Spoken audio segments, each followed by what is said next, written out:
From the UNC Hussman School of Journalism and Media, connecting Carolina's campus and community, this is Carolina Week. Good afternoon and welcome to the last Carolina Week of the fall semester. I'm Molly Cummings. And I'm Gray Hurley. Thanks for joining us. Well, UNC has reported nearly 1,400 coronavirus cases on campus since the start of the pandemic. It's a number that's continuing to grow each day, and many students are concerned about bringing the virus home with them for winter break. Reporter Samaria Parker has more on the story. Winter break is almost here, but despite the holiday excitement, many students are worried that they may spread more than just holiday cheer this year. UNC senior Alexa Bronia fears that going home could expose her family to COVID-19. There definitely is concern about going home and giving it. Even if I stay away from my grandmother, I could give it to my mother, who then in turn would see my grandmother, something like that. So there definitely is the concern of being an asymptomatic carrier as well. Earlier this month, UNC sent out an email encouraging students leaving Chapel Hill for break to quarantine, monitor their symptoms, and get tested for COVID-19 before going home. UNC senior Julie Bonds is taking these suggestions seriously. So I plan on getting tested before I go home, so I'll know that. And then if I had been going out, I would try to limit how much I go out before I go home. But since I'm already going out like zero, I can't really get less than zero. The university is offering free COVID testing from now until November 20th. Campus Health is also offering flu shots for students before they head home. In Chapel Hill, Samaria Parker, Carolina Week. With fall semester ending, what do students need to know for the spring? First, classes will start back on Tuesday, January 19th. We won't have a spring break, but instead we'll have 5 wellness days, 2 in February, 2 in March, and 1 in April. There will be about 3,500 students living on campus and in Granville Towers with 1 student per room. And finally, students, faculty, and staff will have to take a mandatory COVID-19 test at the start of the semester, and everyone will be tested regularly throughout the rest of the school year. Senior year is a big deal for all college students, but it's an even bigger milestone for those who are the first in their families to go to college. Reporter Jasmine Bunch caught up with some first-generation college seniors to see how they're feeling about finishing up their college career in the middle of a pandemic. Students wrapped up the beginning of a fall semester with many new adjustments due to COVID-19 and virtual learning. But the idea of encountering first in college is no new experience to first-generation college students. With the loss of a normal senior year, many first-generation seniors find themselves struggling to celebrate a milestone, the end of their final fall semester at Carolina. And yeah, it's just very painful to see what previous seniors have experienced and to know that we won't be able to experience because of the COVID-19 pandemic. Navigating college as a first-generation student has its challenges. But along with the challenges comes the promise of new college experiences and fun senior traditions. Losing all those last first moments as a senior has been extra difficult, according to Daniel. But campus organizations like the Lookout Scholar Program and Carolina First seeks to support first-generation students. And the first UNC chapter of Tri Alpha, a first-generation honor society established this fall, had the honor of inducting its first cohort of students. So this is kind of something owned by students that, we can say is completely ours. And we really are doing the groundwork of connecting other first gens to each other. And especially for seniors, it's kind of like our legacy that we're leaving behind. This semester has been untraditional for all college students, but first-generation UNC seniors can proudly add to their list that they were the first to complete a virtual semester among a global pandemic. Now that's worth celebrating. In Chapel Hill, Jasmine Bunch, Carolina Week. Online learning has come with a fair amount of challenges for many students here in Chapel Hill and around the world. Even some UNC students are zooming into classes from the other side of the globe. Reporter Peyton Tysinger has more. From thousands of miles away, different countries, continents, and time zones. I'm in Brazil, Germany, China. Amanda Witzel, Ava Berger, and Yunshu Yu spend their days and nights zooming into Chapel Hill for classes. I thought I was going to be here for 10 days, so I brought 10 days worth of winter clothes, and I've been here ever since because I got stuck At the beginning of the semester, they all felt a little strange learning from thousands of miles away, but home feels safer right now, which is why I decided to not go back. It's becoming more normal. still, Like, no way I thought that this would happen. Berger, a public relations major, and Whitskoll, a business major, both moved back to their childhood homes after years away. Yunshu Yu packed her bags a month into the school year and made the days-long journey to her home in China. The first thoughts I have is to what if I died here and my family will never see me again. When I learned that all my classes are actually online, I just don't want to be here anymore. There are really a lot more people in Atlanta's airport. I'm really super tired and I really want to take a shower. I'll be quarantining in this hotel room for the next 14 days and I'm not allowed to go outside. As the semester went on, classes, the distance, and isolation all grew harder. It has gotten a lot worse. I thought it was bad in the beginning, but now it's horrible. I hate it so much. I hate to wake up in my room and then sit down in my desk and spend literally 12 hours. I hate UNC right now.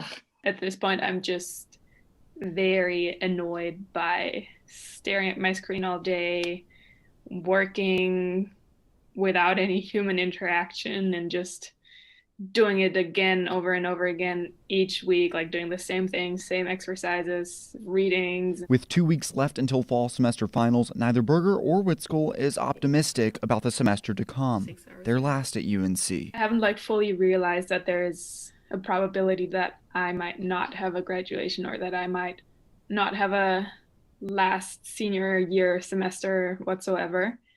I think it'll hit me like a truck once I realize I can never come back and I will never be a Tar Heels student like I was just a few months ago. Still, their hope to return to campus, though dwindling, keeps them going. It's really sad. I really wanted to be back in Chapel Hill. I love the city. I miss my friends so much. It's been so long since I've seen them. I'm positive that I can survive. But she'd rather be thriving, sitting back in the classrooms at UNC Chapel Hill. I'm Peyton Tysinger reporting. University Board of Trustees has approved tuition and fee rates for next school year. In-state undergraduate students can expect no change in their tuition rate next year, but out-of-state students will see theirs go up. The Board of Trustees voted to raise out-of-state tuition rates by 2%, a $700 increase. The UNC Board of Governors set rules in place barring the Board of Trustees from increasing tuition for North Carolina residents. The only change for in-state students is an extra $10 fee for campus health services. The COVID-19 pandemic seems to be taking away many holiday traditions, but at one family-owned Christmas tree farm in western North Carolina, they'll still be doing Christmas the old-fashioned way this year. Reporter Aaron Jenkins has the story. Things look a little different at Boyd's Mountain Christmas Tree Farm this time of year. Holidays are a time for everybody to be together, and whether it's family or a group of friends that come out, we're not just selling a Christmas tree, we're selling an experience. It's halfway up this. That's Darren Nicholson, who has worked with the Boyd family for 7 years. The 130-acre farm is a family affair for the owners and customers. The farm has been in the Boyd family for more than 5 generations. And we've had people coming for 20 years, and now those kids have grown up and got family. So it's been quite a tradition here. Dan Boyd is the owner, but has handed management duties to his son David, who's the 4th-generation farmer. Is this one cut? Yes. All right, I'll take this one. Boyd's Mountain is part of a rich tradition of Christmas tree farms in North Carolina. The Tar Heel State is second in the country in tree production. Boyd says it's a dying business, but his family hopes to continue going. There's a scarce of trees because a lot of the older farmers have gotten out of the business.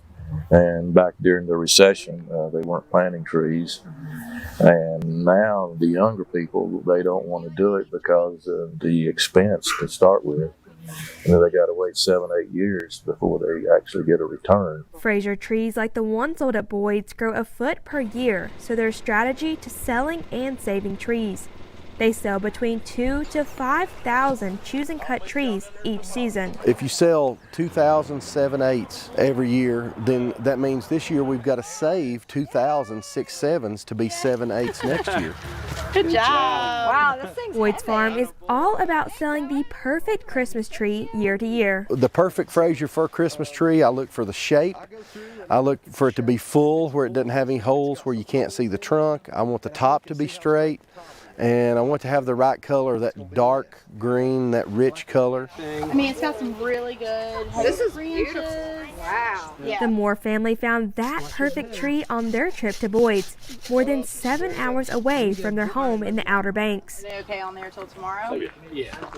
People are driving 8 or 9 hours a lot of times to come to Boyd Mountain. We've got people from all over the southeast, and when they come, they stay in hotels, they buy gas, they buy meals, and so it is stimulating the local economy. Business looks different this year because of COVID-19 restrictions, but one thing's for sure, Christmas will still be happening on the mountain.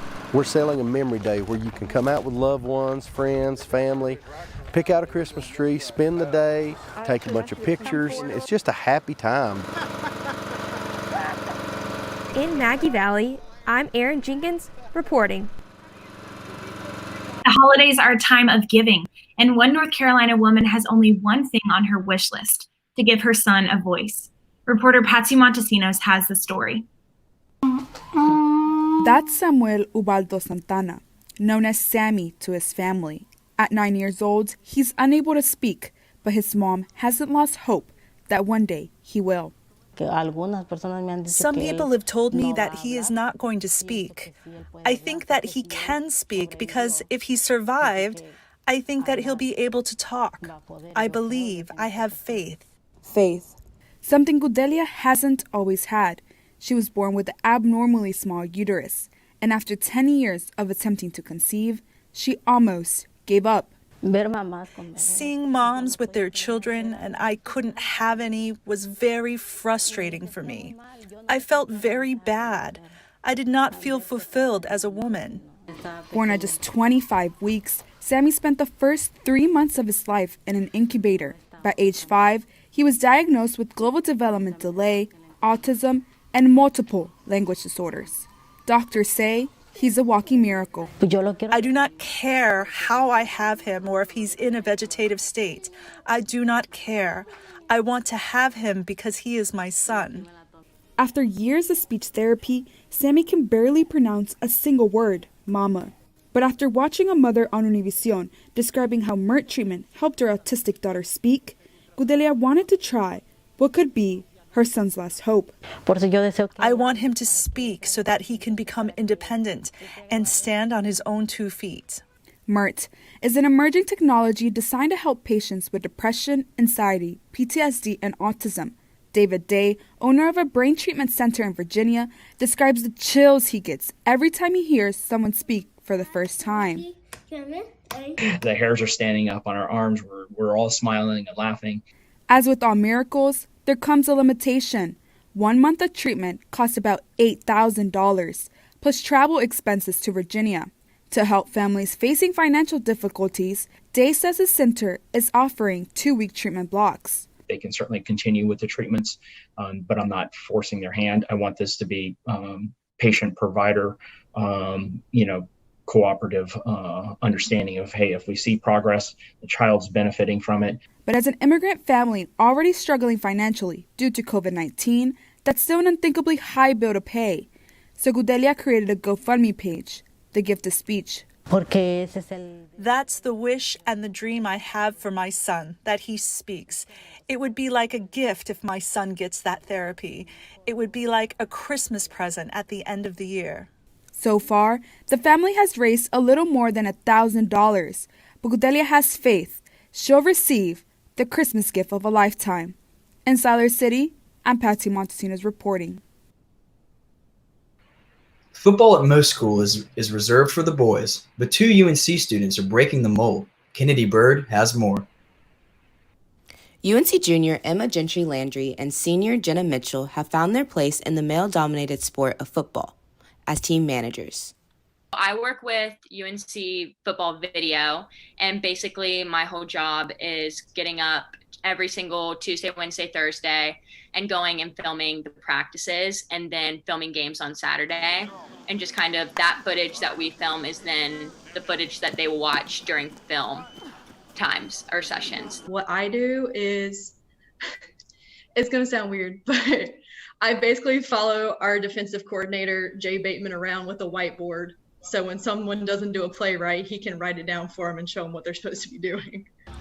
Mitchell felt out of place at first, but now has a sense of confidence. I think more of my fear was sprouted from not exactly knowing what I should have been doing the whole time and not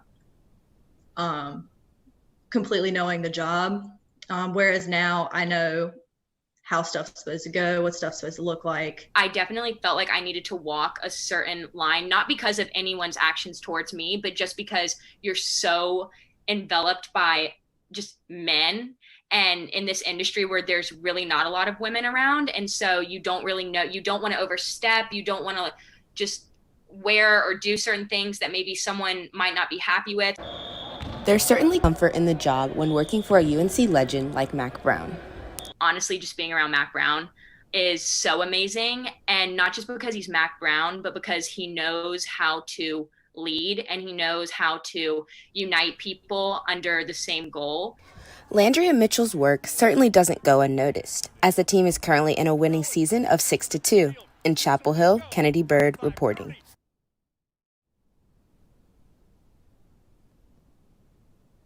One of UNC's most recognized and accomplished coaches just added another accolade to the list. Karen Shelton has become a symbol of success in UNC sports. At the end of the fall semester, she added yet another ACC championship to her list of accomplishments, and she got her 700th win as a Tar Heel coach. Obviously, very, very proud of our team. We were in unfamiliar territory, at least in the last 3 years, of not being a favorite going into the tournament. Number 2 seed to Louisville, and you know, we just take it one game at a time. And in tournament time, you have to survive in advance. So you have to play well. It doesn't matter who you're playing. Coach Shelton became the winningest field hockey head coach in NCAA history when her team beat Syracuse in overtime for her 701st win. Makes you wonder, is there a secret to this 40-year dynasty? We have a certain style of play that's been consistent over the years. And I think those things are important to us. And, you know, I don't reinvent the wheel every year. We kind of stay with the tried and true, the basic fundamentals of the game that have served us for 40 years. All gonna get better. Who's on 3? 1, 2, 3. Heels! Some may say you've created a hockey dynasty, but what's even more special is that you've also built an incredible legacy and a genuine family that we are all so grateful and proud to be a part of. While Coach Shelton and her team have much to celebrate, there isn't much time to relish in their victory. The team must start training for another 8-game conference season in the spring, with hope of a three-peat national championship. Be loose, trust in your preparation, and go get it. I'm Ellen Campbell, reporting. Well, Thanksgiving is right around the corner, and many of you are probably getting ready to start cooking. And if you're looking for a healthy option this year, you're in luck. I had the opportunity to learn how to make a delicious Thanksgiving salad from the best. Hi, it's me, the best, and welcome to my kitchen where I am about to teach you how to make the perfect Thanksgiving salad. We've got some kale and broccoli, some pumpkin seeds to give it that fall flavor, some cranberries, some grapes, and a mystery dressing that has been in my family for generations. As Molly was preparing the salad, I could hardly wait to get a taste of one of her family's best-kept secrets. All of the ingredients, including the cranberries and grapes, gave the salad a homemade feel. It's also important to keep in mind that the order in which the ingredients are added to the salad can make or break its unique taste. Always make sure to mix up everything in a large bowl to ensure that the salad is tossed and ready to go.